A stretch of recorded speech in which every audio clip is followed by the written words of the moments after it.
മലയാലപ്പുഴ അപ്പൂപ്പൻകാവിലേക്കുള്ള വഴിയാണിത്. ക്ഷേത്രത്തിൽ തൊഴുതിട്ട് ഞങ്ങൾ വന്നതാണ് അപ്പൂപ്പൻകാവിലും കൂടെ പോയി തൊഴാനായിട്ട്. അപ്പം ക്ഷേത്രത്തിൽ നിന്ന് ഇറങ്ങിയിട്ട് കുറച്ച് പടിഞ്ഞാറ് ഭാഗത്തേക്ക് വേണം. വളവും തിരിവും ഒക്കെയാണ്. മലയോര പ്രദേശമാണ്.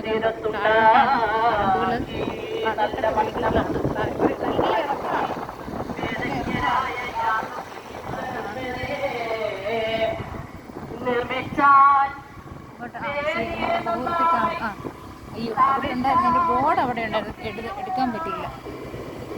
മുഹൂർത്തിക്കാവ് എന്നാണ് പറയണത്. അപ്പൂപ്പൻകാവിലേക്കുള്ള വഴിയാണ് ഇറക്കം.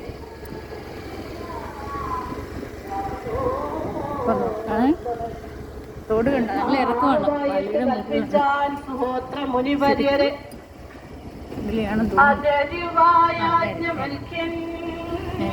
കുറച്ച് ദൂരമുണ്ട് നടക്കാനാണെ. കണ്ടോ ഒരു കുറച്ച് ദൂരമുണ്ട്. അവിടെ ഒരു കുളമുണ്ട് കേട്ടോ.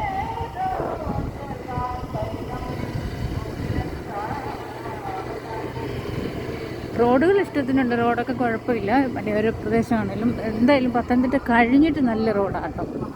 ഇങ്ങോട്ടുള്ള മലയാലപ്പുഴയ്ക്കുള്ള റോഡ് നല്ലതാണ് കേട്ടോ. വളവും തിരിവൊക്കെ ആണെങ്കിലും ഒത്തിരി ഗട്ടറോ കാര്യങ്ങളോ ഒന്നുമില്ല. ക്ഷേത്രത്തിലെ അവിടെ വായനയാണ് ഇവിടെ കേൾക്കുന്നത്. ഈ വഴിയോരത്തെല്ലാം ഉണ്ട്, മൈക്ക് വെച്ചിട്ടുണ്ട്. വളഞ്ഞും പൊളഞ്ഞും ഒക്കെ ഉള്ള വഴികളാണ് കേട്ടോ. ഇങ്ങനെ പോവാണ്. 2 വീലർ ആയതുകൊണ്ട് രക്ഷപ്പെട്ടു. കാരണം നമുക്ക് കാഴ്ചകളൊക്കെ കണ്ടിങ്ങനെ പോകാം. നല്ല തണുപ്പുണ്ട് കേട്ടോ. മരങ്ങളിങ്ങനെ നിൽക്കുന്നത് കാരണം നല്ല തണുപ്പാണ്.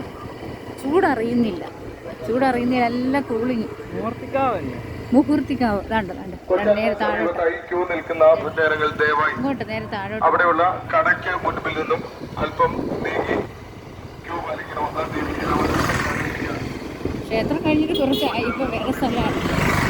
കാവിലേക്കുള്ള വഴിയാണ് എത്തിയെത്തി. മലയാലപ്പുഴ ശ്രീകണ്ഠേശ്വരം മുഹൂർത്തിക്കാവ് എന്നാണ് അതിന് പറയുന്നത്. ഒന്നുപോലെ ഈ പൈസ സ്ലോ ചെയ്തേ മതി. ആണ് അങ്ങോട്ടേക്കുള്ള കവാടമാണ്.